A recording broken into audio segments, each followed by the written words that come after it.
Hi, this is Cal Morgan of Harper Perennial, and I'm talking with Diana Spechler, author of the new novel Who by Fire. Diana, thanks for being here. Thanks for having me. Who by Fire focuses on a family that's fractured by the disappearance of two siblings more than a decade apart. As a little girl, daughter Elena is kidnapped from the family's front yard, never to return. Years later, as a young man, her brother Ash cuts off contact with his family and moves to Israel to join a yeshiva. He leaves behind his troubled, sexually aggressive sister Bits and his angry, wounded mother, both of whom were anxious for their own reasons to reconnect with him. What inspired you to write this story, to explore this world? I think my inspiration was twofold. First, I wrote a story about Bits and Ash. It was just a short story that I wrote in grad school. And after I wrote that, I sort of became curious about their family, about what could happen that could make two siblings so disconnected, and I just wanted to explore their family. So that was the first inspiration. And my second inspiration was my interest in the conflict between observant Jews and less observant Jews. So I was interested in exploring that too. You spent quite a bit of time in Israel doing research for the novel. Can you tell us about how that affected your understanding of the characters? It might have affected how I wrote Ash, because I did go to a couple of men's yeshivas in Jerusalem, the ones who would let me come in and sort of tour, and being in that world and seeing them, you know, go about their day-to-day lives sort of gave me a little bit better understanding of how it works, you know, how the yeshiva world works. Right. So that was helpful. Each of your characters is in this kind of desperate quest for something. Ash, you write, chases after religion like a butterfly hunter. Bits uses emotionless sex as a kind of an anesthetic for her anxieties, and ultimately both she and her mother launch these separate missions to find Ash, who's living in Israel in the midst of the violent Second Intifada. What would you say these characters are ultimately searching for?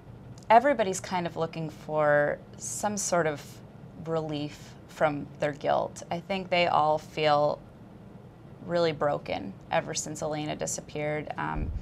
Ash certainly blames himself. Ellie probably blames herself, but at the same time kind of blames everybody else for abandoning her. And I think, you know, she wants some relief from those feelings. And Bits just feels correctly that her family really broke apart after that happened, and wants to salvage it.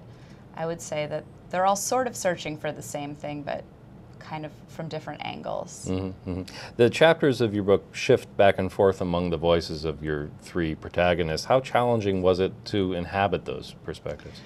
Well, it was really difficult to write from three voices, and often I couldn't write two different voices in one day. So I would sort of have an Ash day or a Bits day or an Ellie day, and it was really hard, you know, to shift in and out, because if I was inhabiting one character, I was sort of just in that character and that was it. But it was a challenge, and while I was writing it, I kept thinking to myself, I'm never doing this again. Next time I write a novel, one voice, that's it. Something extraordinary happened after you'd begun the book in your real life, which is that, like Ash, your own brother moved to Israel and became an Orthodox Jew. Life doesn't normally imitate art quite that directly. What did you make of that? I wasn't sure what to make of it, because my mother actually told me I shouldn't blame myself. That was what she called to tell me. And obviously the situation and the circumstances surrounding my brother's decision to do what he did were very different. My relationship with my brother is very different from the relationship between Bits and Ash. Everything about it was totally different. So, you know, the situation wasn't the same, but I mean, it was obviously very weird. Has he read the book? He has not. Do you think he will? Yeah, oh, he definitely will. He's really excited about it. Right. Yeah. Well, that's not the worst attitude for him to have. That's good. Well, listen, it's an enormously moving book, and thank you so much for coming in to talk with us about it. Diana Spechler, author of Who by Fire. Thank you so much for having me. Sure.